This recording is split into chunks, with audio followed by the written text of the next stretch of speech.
todos, meu nome é Valéria, eu sou aluna do curso de Pedagogia da 8ª fase. No dia de hoje eu estarei ministrando uma aula de língua portuguesa, na qual caberá os assuntos de diferentes gêneros textuais. Então eu vou explicar um pouco o que são os gêneros textuais. Gêneros textuais, diferente do gênero literário, o gênero textual é o nome que se dá às diferentes formas de linguagem empregadas nos textos. Essas formas podem ser formais ou não formais e até podem se mesclar em um mesmo texto. Os gêneros textuais são um modo de classificar os textos. Eles cumprem uma importante função social quando o assunto é comunicação. Agora sim, eu vou falar um pouco sobre cada um dos gêneros, porque são muitos. Então, vou falar sobre o gênero textual crônica. A crônica é um gênero híbrido que oscila entre a literatura e o jornalismo, resultado da visão pessoal, particular, subjetiva do cronista diante de um fato, colhido no noticiário do jornal ou no cotidiano. É uma narrativa curta, escrita em linguagem coloquial. Quase sempre explora o humor, mas às vezes sem pretensão. Faz poesia de um acontecimento aparentemente banal e insignificante. A crônica é o relato de um breve momento do cotidiano de uma ou mais personagens. O cronista registra o aspecto circunstancial mais simples, acrescentando humor, sensibilidade, ironia, crítica e poesia. Desse modo, ele proporciona ao leitor uma visão mais abrangente, que vai muito além do fato. Mostra-lhe de outros ângulos o sinal de vida que diariamente deixamos escapar. Então, esse gênero é o gênero crônica, que a gente encontra bastante, é bastante usado, né? Poesia. Sobre o gênero reportagem.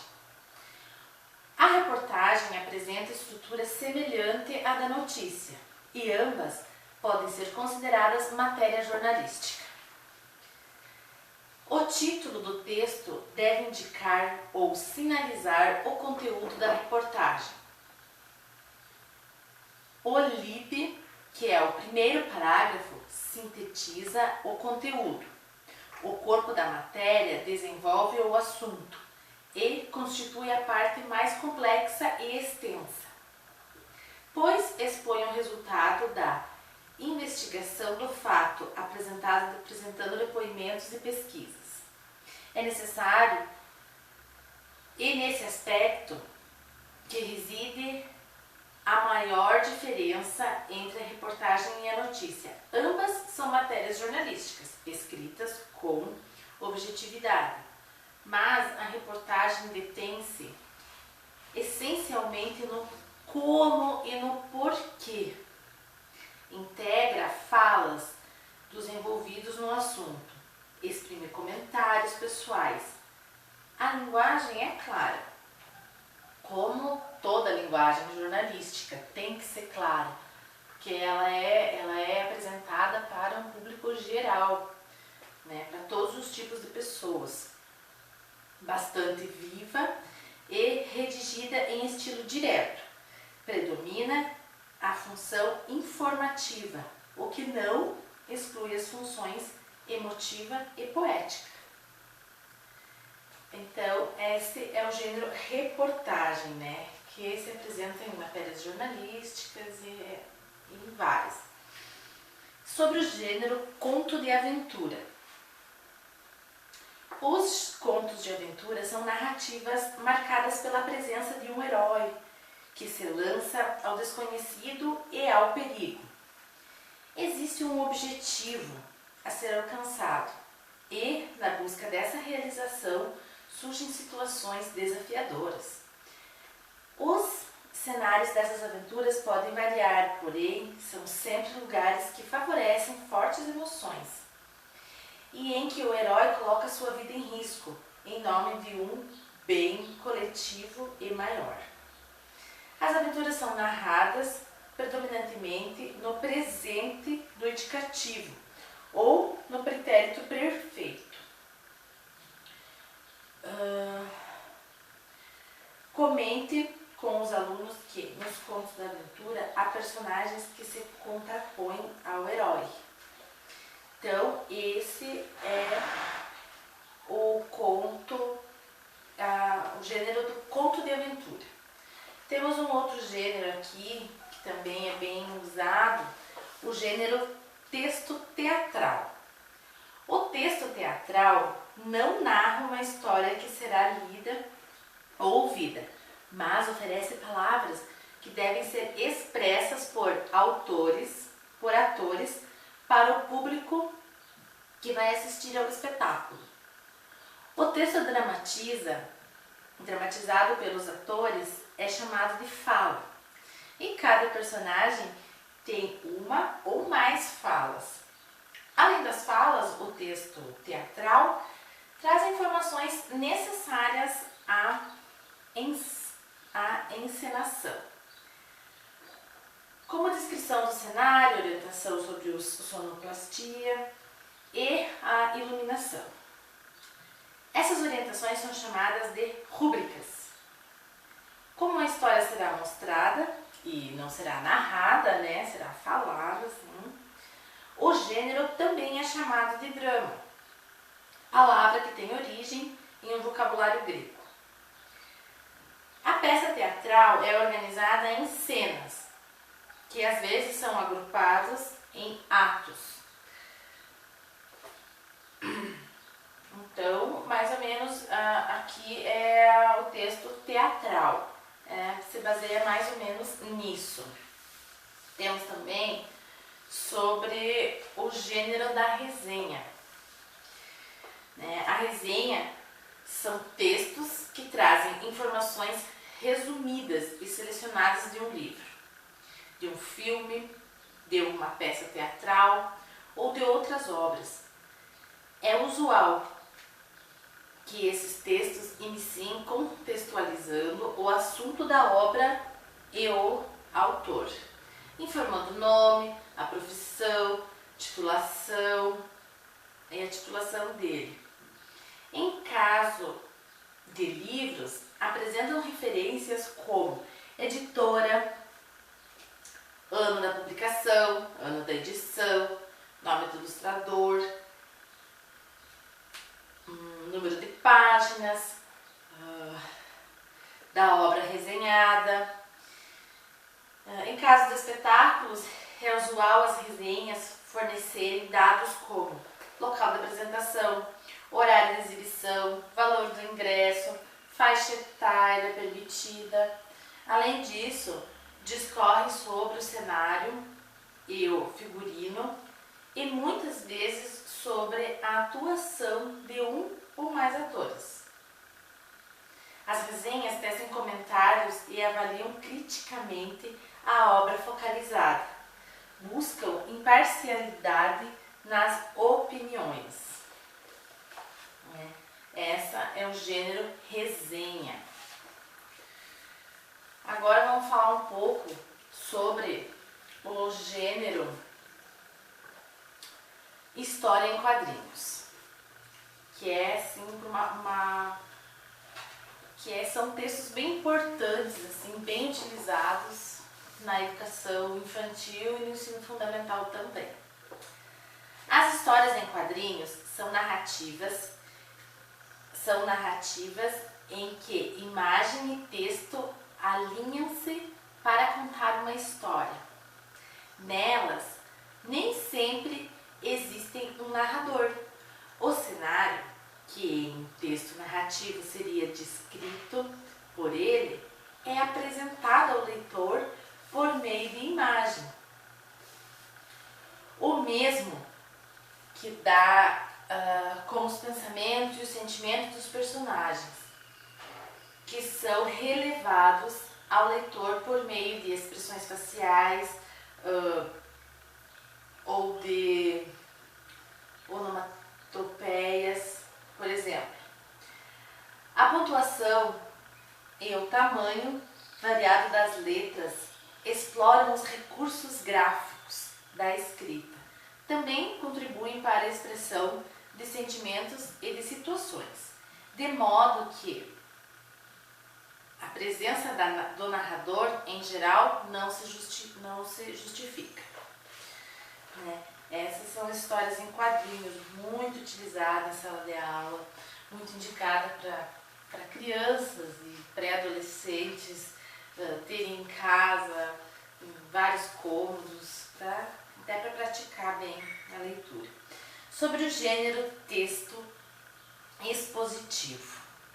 O texto expositivo visa permitir informações sobre determinado assunto, explicando.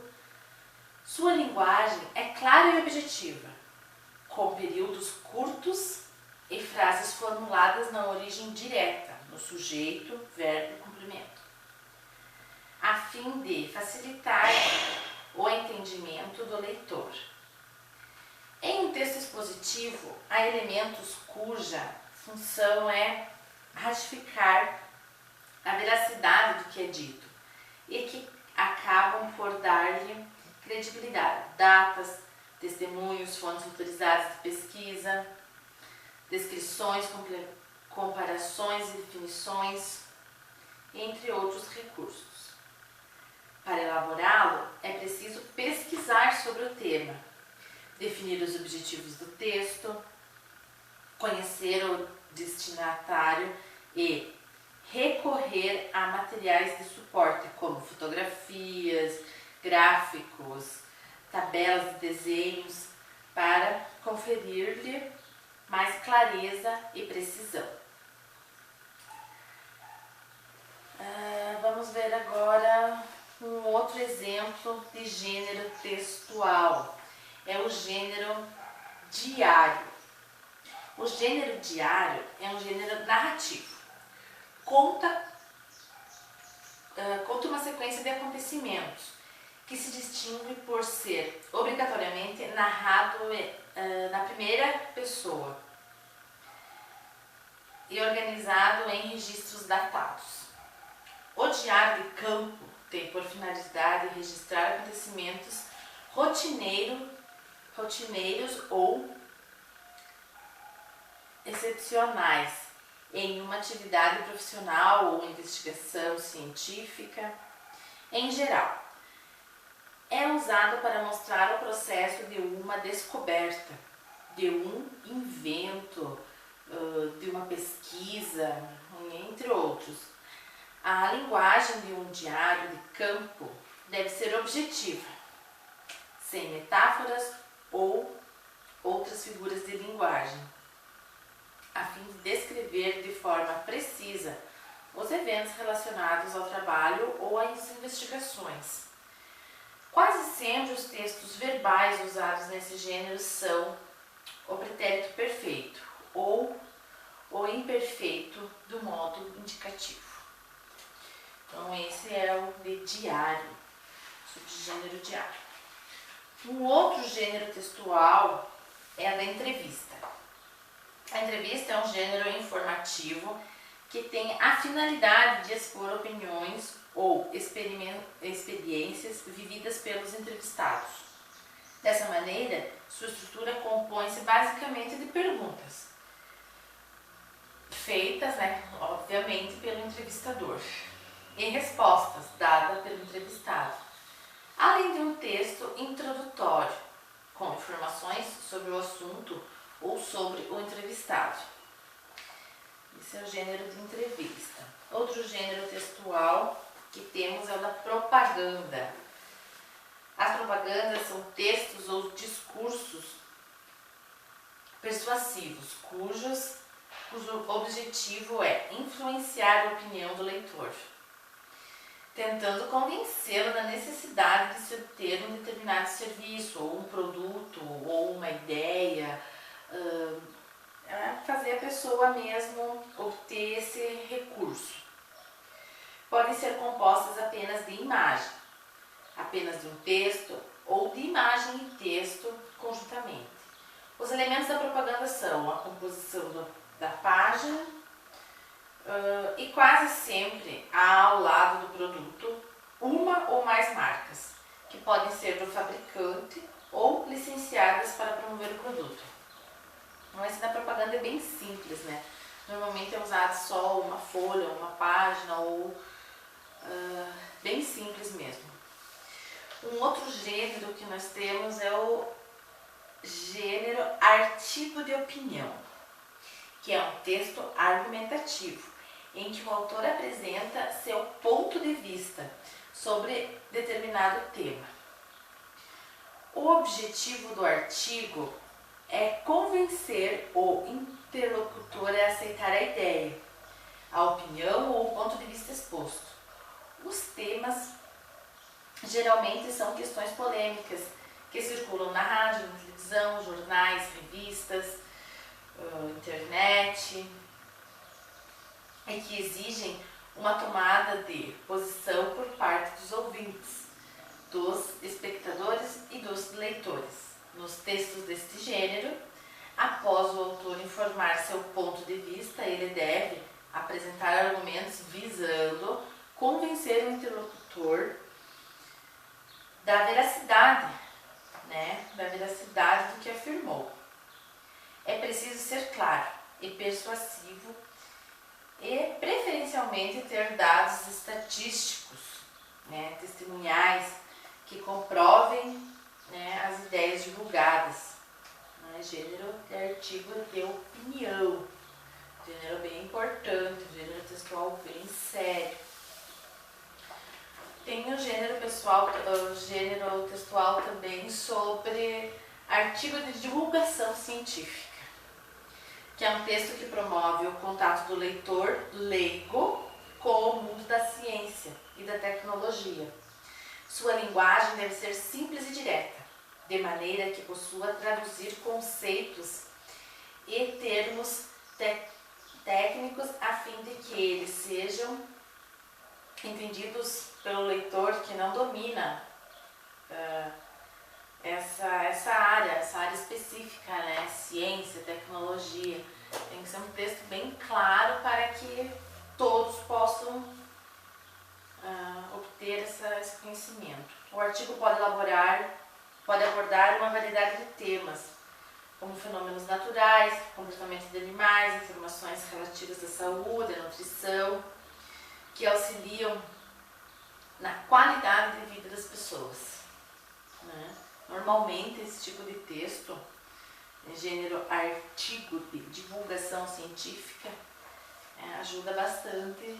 Então, esses são alguns tipos de gêneros textuais.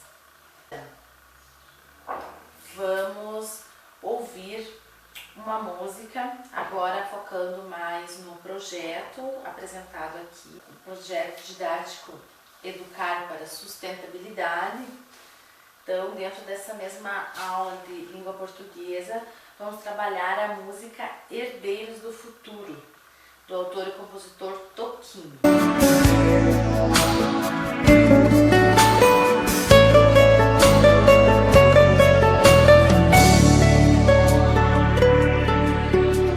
A vida é uma grande amiga da gente, nos dá tudo de graça pra viver. Sol e céu, luz e ar, rios e fontes, terra e mar. Somos os herdeiros do futuro, e pra esse futuro ser feliz, vamos ter que cuidar bem desse país. Vamos ter que cuidar bem desse país. Será que no futuro haverá flores? Será que os peixes vão estar no mar? Será que os arco-íris terão cores? E os passarinhos vão poder voar? Será que a terra vai seguir nos dando o fruto, a folha, o caule e a raiz? Será que a vida acaba encontrando um jeito bom da gente ser feliz? Vamos ter que cuidar bem desse país. Vamos ter que cuidar bem desse país.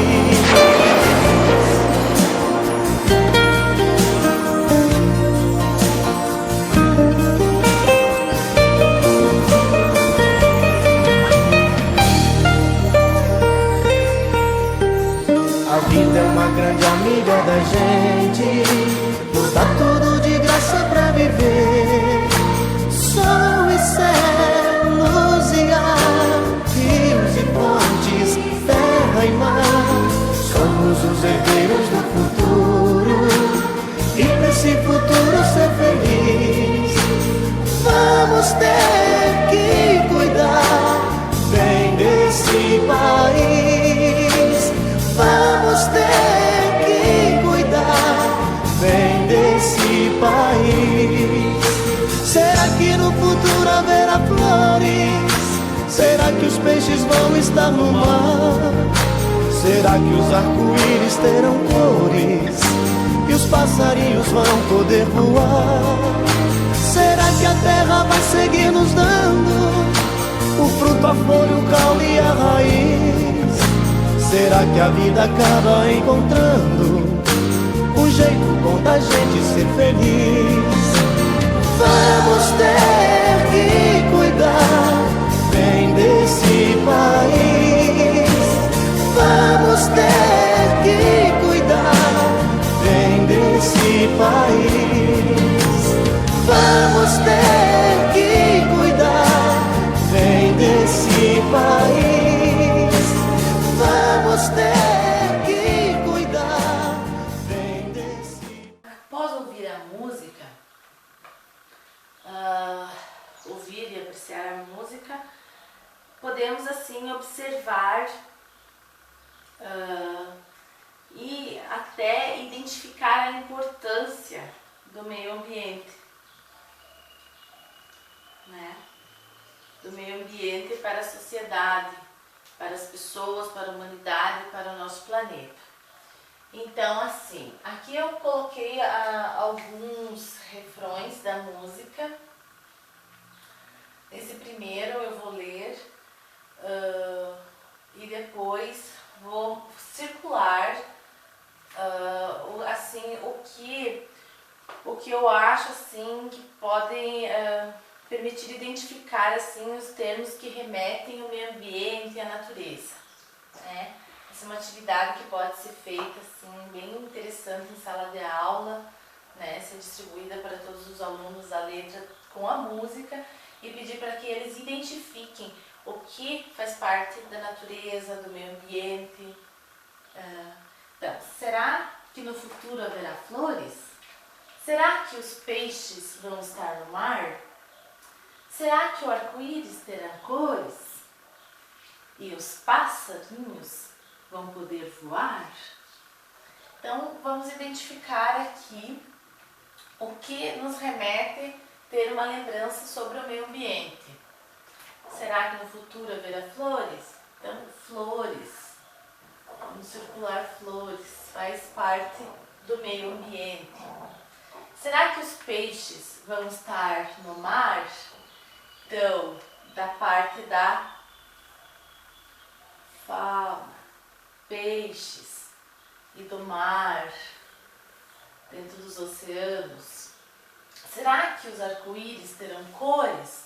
Arco-íris, que é um fenômeno lindo que ocorre na natureza. E os passarinhos vão poder voar? Passarinhos também muito importante para o ecossistema, para o meio ambiente. Outro refrão que diz: será que a terra vai seguir nos dando o fruto, a folha, o caule e a raiz? Será que a vida acaba? Será que a vida acaba encontrando um jeito bom da gente ser feliz? Aonde que podemos encontrar aqui Será que a terra vai seguir nos dando frutos? A terra, aquela terra marrom, também podemos falar o planeta Terra. O fruto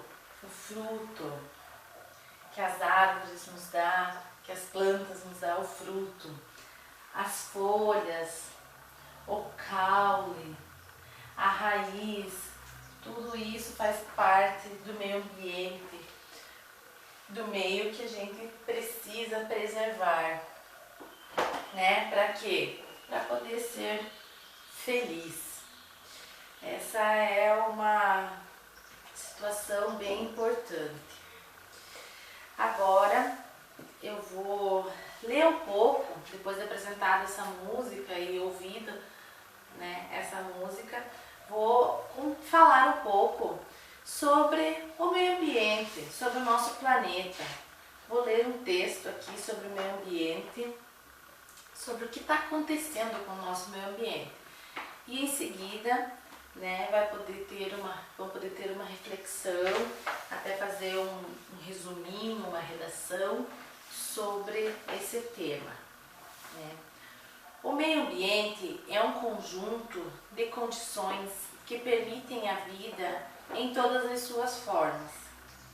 Nela se encontram a água, o sol, as rochas, árvores, solo, animais e também o nosso corpo, nós, os seres humanos. A casa onde moramos, a escola, o local de trabalho, as cidades, a forma com que a sociedade se organiza, né? No meio ambiente, tudo tem um porquê. E quando alguma coisa, né, para de funcionar como deveria, uma coisa está errada, todos os elementos que compõem são afetados. Se o sol deixar de transmitir luz e calor, por exemplo, as plantas não crescem. Faltam alimentos para os seres e a vida provavelmente deixaria de existir se não houvesse a luz do sol. Então isso é uma coisa assim bem importante, né? E o que pode acontecer assim quando o nosso planeta fica doente? Quando coisas assim acontecem em função do homem, né? Todos os animais se valem dos sistemas naturais para sobreviver, seja alimentando-se das plantas, dos outros animais, ou retirando da luz, do calor, do solo, da água, o seu alimento. A diferença entre o ser humano e os outros seres vivos é que ele não apenas utiliza o necessário para a sua sobrevivência, mas consome ou deseja consumir para atender a necessidades biológicas como o status, conforto, vaidade, carência afetiva, a gula, a ganância, né? Para assim aparentar o poder. Então o ser humano ele maltrata mesmo a natureza em função desse tipo de coisa, né? Assim, desmatam-se florestas inteiras para plantar, desvia-se os cursos dos rios para construir hidrelétricas e produzir energias, para movimentar máquinas, para movimentar empresas, altera-se a cadeia alimentar para produzir mais, prejudica-se as plantas e animais para enriquecer parte da humanidade. E hoje nós somos quase 7 bilhões de habitantes no planeta Terra. E calcula-se que se todos os habitantes da Terra tivessem o mesmo estilo de vida e consumissem tanta energia e alimentos e recursos quanto os cidadãos dos países desenvolvidos, né, assim, tanto quanto eles consomem isso, né, se todos consumissem tudo que eles consomem dos países desenvolvidos, seriam necessários mais de 6 planetas iguais à Terra para suprir essas necessidades. Então, assim, além da desigualdade social, entre outras, que podemos observar que 80% dessa população é de países subdesenvolvidos, desses 7 bilhões de habitantes. E esses 20% estão nos países desenvolvidos. E eles utilizam muitos recursos naturais, eles consomem muita energia, né? Tudo em prol de status, né? Da ganância, que nem falou antes, né? Para aparentar mais poder. Então, essa conscientização a gente tem que ter, né? A poluição é um fator assim, bem agravante para o meio ambiente. Poluição do ar, da atmosfera, monóxido de carbono, as chuvas ácidas, inversão térmica, os efeitos de estufa, buraco na camada de ozônio, né? Prejudica assim, diretamente as pessoas, a população, as plantas. Poluição da água e do solo, o esgoto, saneamento básico, que em pouquíssimas cidades, assim, em pouquíssimos estados, pouquíssimos países a gente vê, né, acontecendo saneamento básico, muito importante, que aí, né, no lixo do dia a dia, no saneamento básico, que interfere, que a gente pode estar dando a nossa contribuição individual para tentar salvar.